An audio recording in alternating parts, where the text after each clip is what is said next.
Okay, it is officially time for me to record something that I have not recorded anything like this quite before. So I have recently been really enjoying the Legends of Runeterra game. I've done many weekly vaults and made quite a few, a decent amount of decks and deleted a few others. But as of right now, there's one deck that I wanted to actually discuss with you guys, with all the actual viewers of the deck that I personally created. Now, I do know that there is, you can just check online for what are the best decks. Like, I really Azir right now and how it's busted as fuck.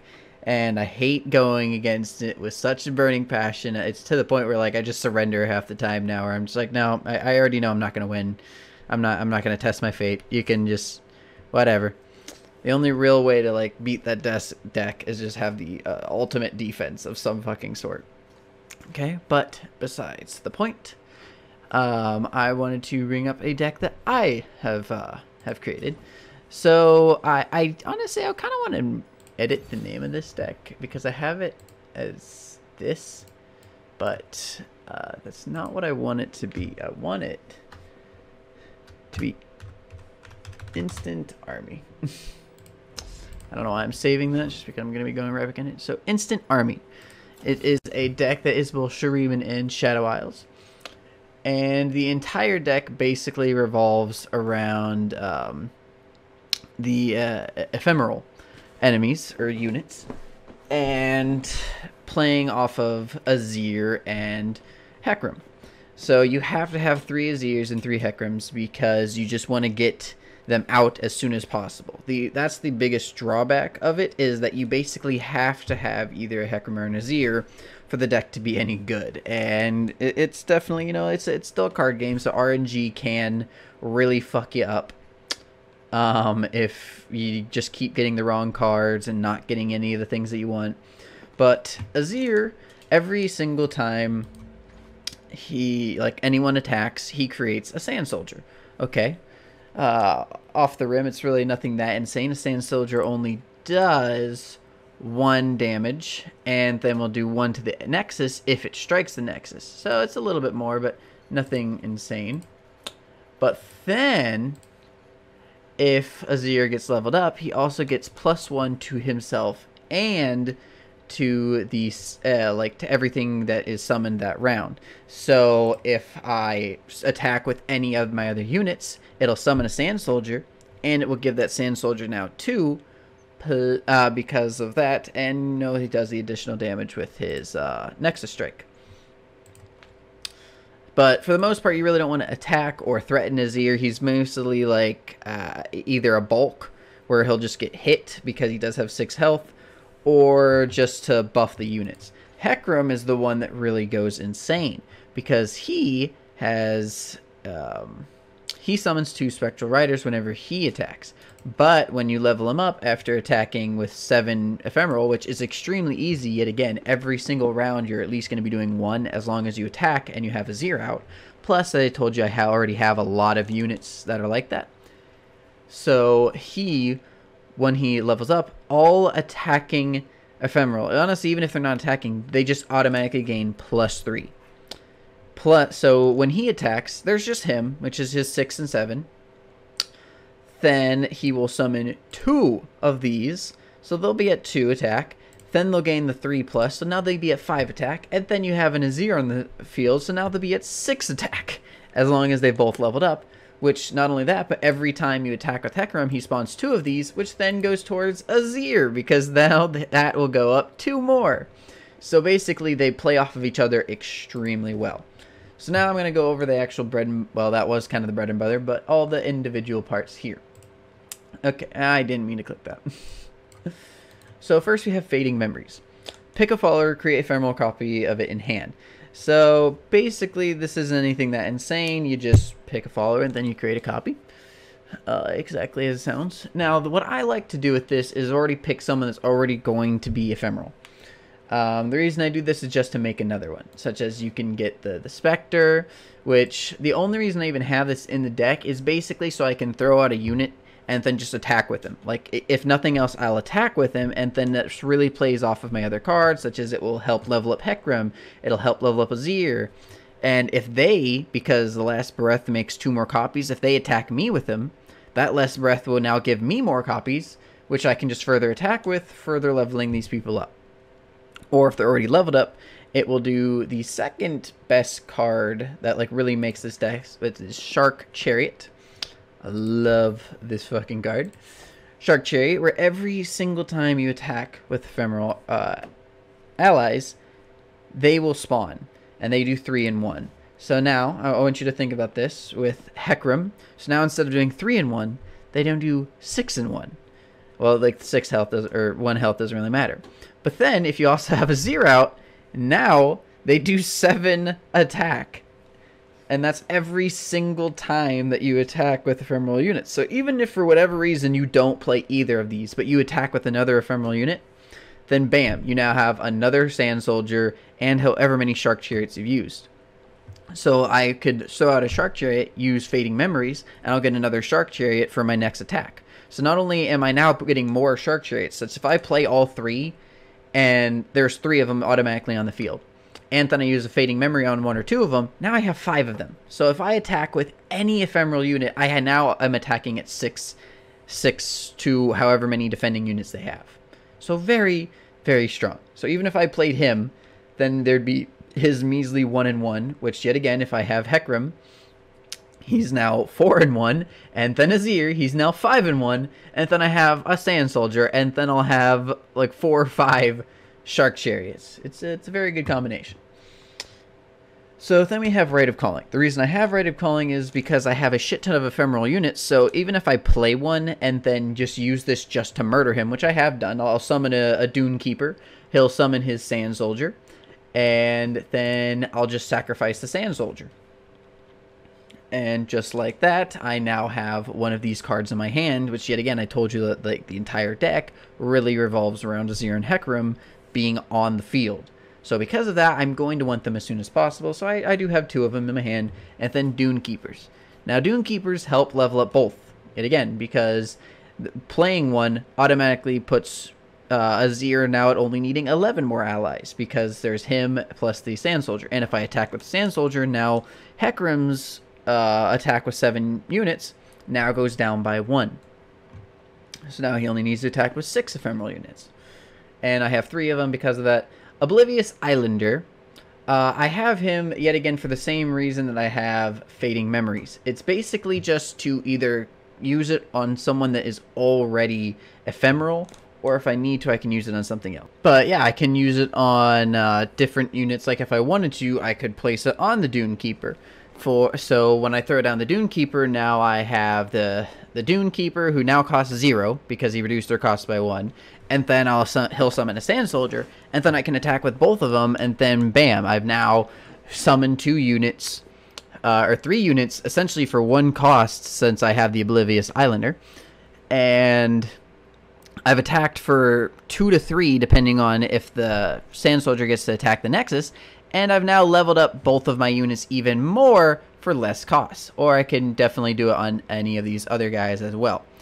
Then the Wings and the Wave is a bit of a mixture. There's a couple units in here that are just kind of like a mixture because of as a just in case. So the Wings and the Wave, honestly, I love this card in another deck that I'm going to be telling you about. Not obviously this video, but it's mostly there as a defense. Such as I can throw out the Wings and the Wave, and the first wave summons a prey, so neither of them can attack. This is true. But if I really needed to, I could throw one into the attack field, and if I already have an Azir, or already have the Emperor's Days, then bam, I've now summoned a Sand Soldier, which will help level up Azir and Hecarim. Now, we'll leave them open to dying, but at the same time, what do they want to do? Are they going to block the Sand Soldier to prevent 2 damage to their Nexus, or are they going to block and kill the Wings and the prey, or the wave, whatever it is, or yeah. Oh shoot, I didn't mean to click that off. No. Okay, go back. But I could also use it on something along the lines of, let's say it's a defense round, and I have no choice but to summon a Dune Keeper or to summon an ephemeral unit, because they're going to attack, and I know they're going to. So I can do something like summon an ephemeral unit, block an attack, and if I have any left over, or if they like give me another turn, I can then sacrifice one of them to summon the last wind, like kill an ally to play me, and it's a 3 attack and 3 health. So now I've essentially sacrificed a 1/1 Sand Soldier or some other random ephemeral unit that's going to die anyway, and I've brought out a lot of value out of it. Treasure Seeker. Treasure Seeker I like just because I can throw them out real quick, get an easy attack with them, get an easy defense with them. I like the 2 attack and 1 health, and then they have Walking Sand. Having a 2 cost for a 5 attack unit is honestly pretty good. So because of that, yet again, not only I'm throwing them out, I get 5 attack. And they're going to level up my Hecarim, they're going to level up my Azir. Bada boom, bada bing, bada boom. And it's a spell, so I can throw them out a lot easier than I have to do with these other units, because these units I can't use spell mana on. I have to use their legit mana. So, bam, I now have that, which, so when I attack with it, let's say I already have an Azir and Hecarim out. So now, instead of being a 5 attack unit that it is, it's now a 8 attack unit with Hecarim. And then let's say Azir was already out, so now it's a 9 attack unit.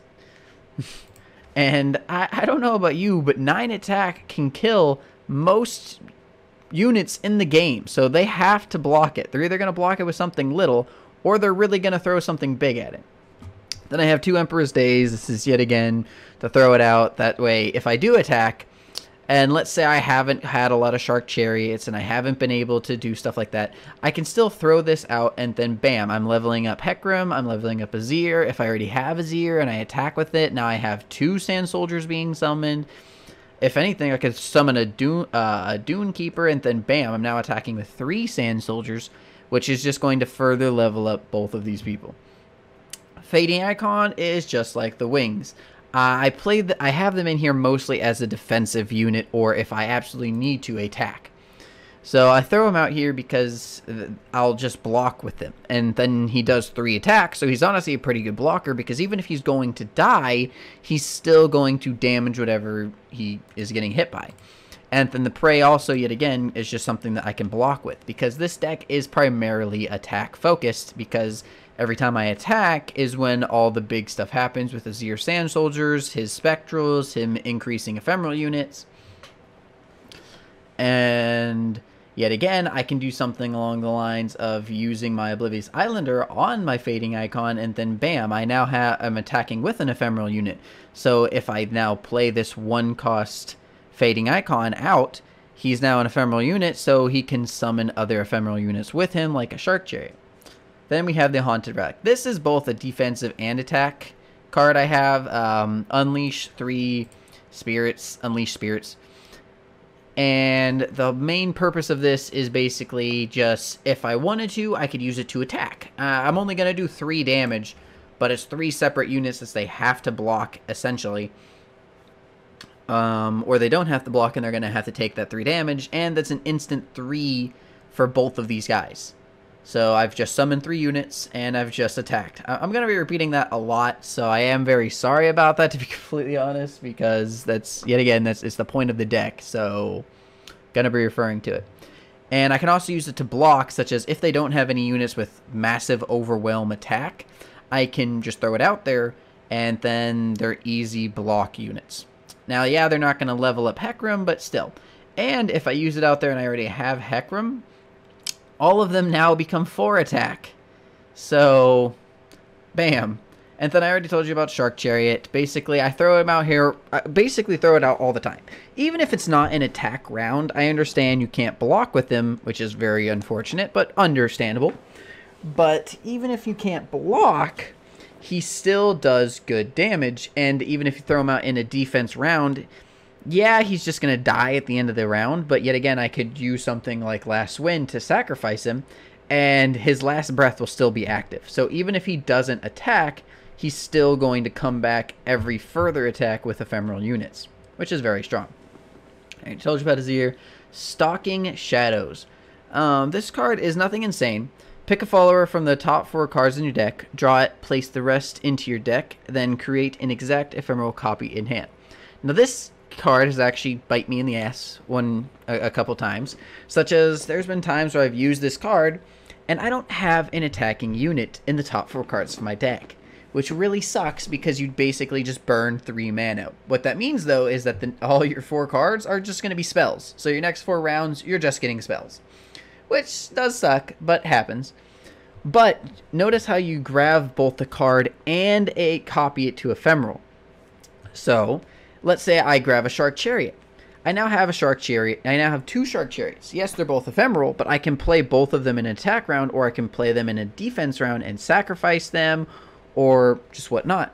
And if I really wanted to, I could then use a Fading Memories to make 3 Shark Chariots. Which, yet again, they're passive. Every time I attack now, I automatically have 3 Shark Chariots.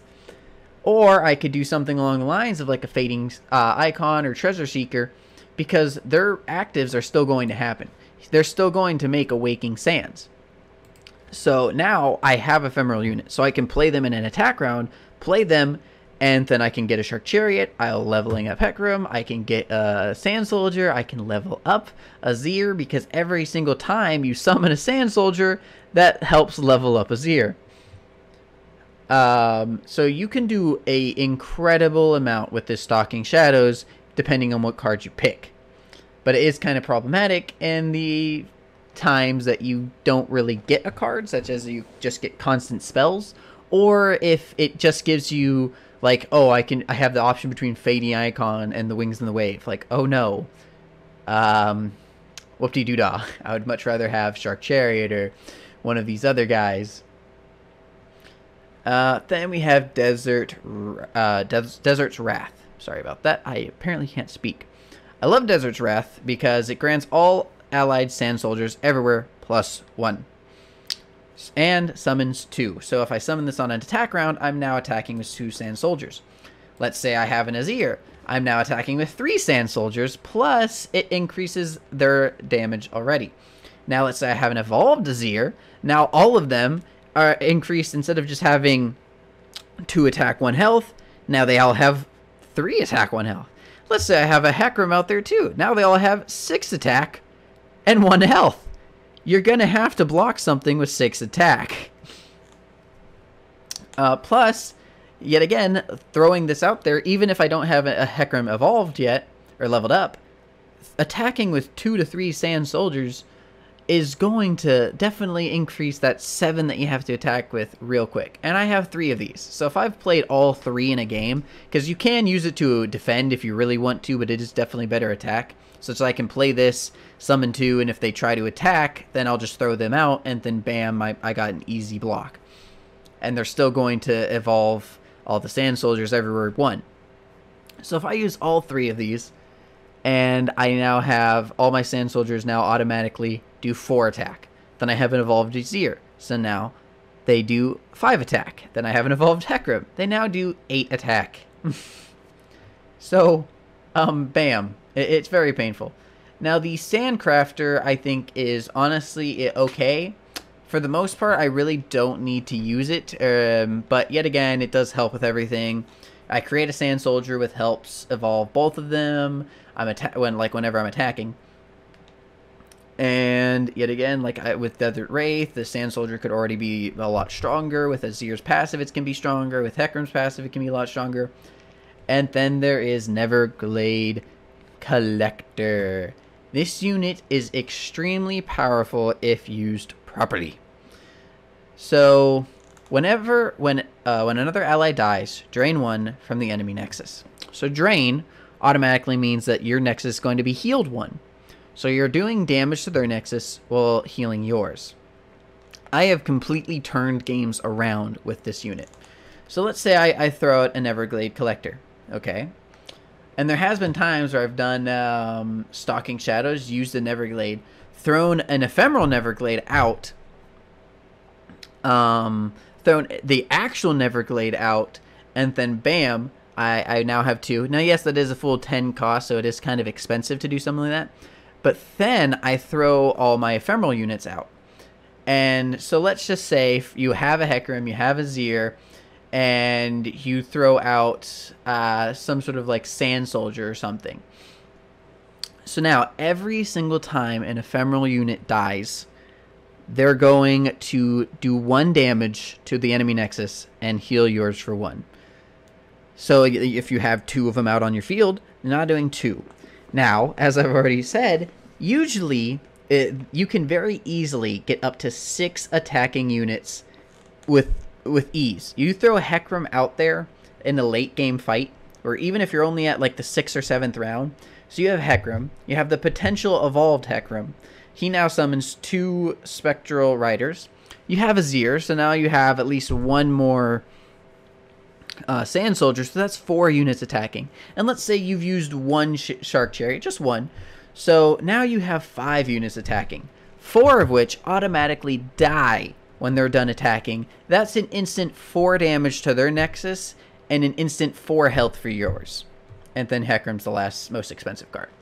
It is a extremely strong deck. Obviously, every deck, everything you play, there's going to be a few hiccups in the road. There's going to be times where you just don't get the card that you wanted, and it's really biting you in the ass.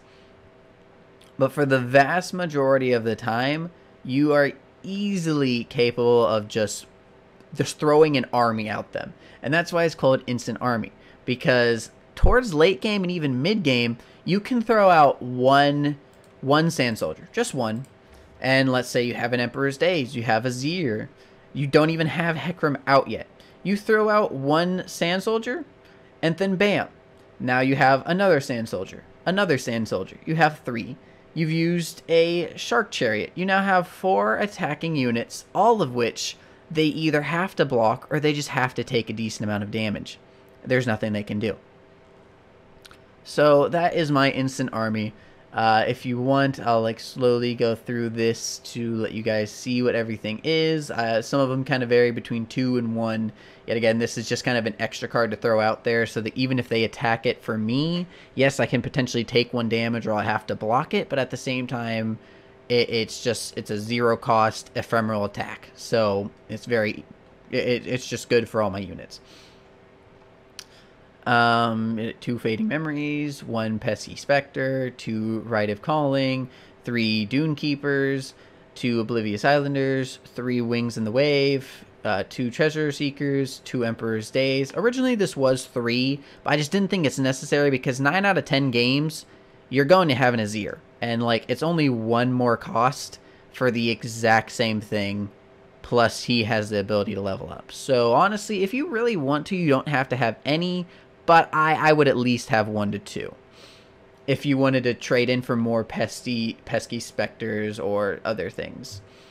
Then 3 Fading Icons, 2 Haunted Relics, 3 Shark Chariots. Shark Chariots are very important. You're definitely going to need 3 of them, 3 Azirs, and 3 Hecarims, just so you know. 2 Stalking Shadows, 3 Desert Wraiths. Yet again, this can be lower, but I like the increase everywhere. 2 Sandcrafters, and 2 Glade Collectors. Glade Collectors for me are a little expensive, being at 5, but for how much utility and value they bring to the table, it's very worth it. But it is a bit difficult because for the most point, you're really just trying to get to that late game. Because early game, the best you're going to do is like little chip damage of just like 1 or 2. And late game is when you're going to throw an entire instant army, and then they're just going to cry as they attempt to block all your damage and lose all their units or die. And yeah, with that is everything. I'm going to thank you all very much for watching. If you enjoyed my deck, or if you have any changes that you would make to it, then please leave a comment down below. And yeah, please like and subscribe. I hate saying that for some reason. Just like every part of me is just like, ugh, why'd you do that? But yeah, thank you all very much for watching, and I bid you all adieu. Goodbye. I've been getting out of bed these past few days. Think it's fair to be proud about it. I've quit ordering from all those fast food chains. I'm feeling better, there's no doubt about it. And my days are brighter, my shoulders are so much lighter.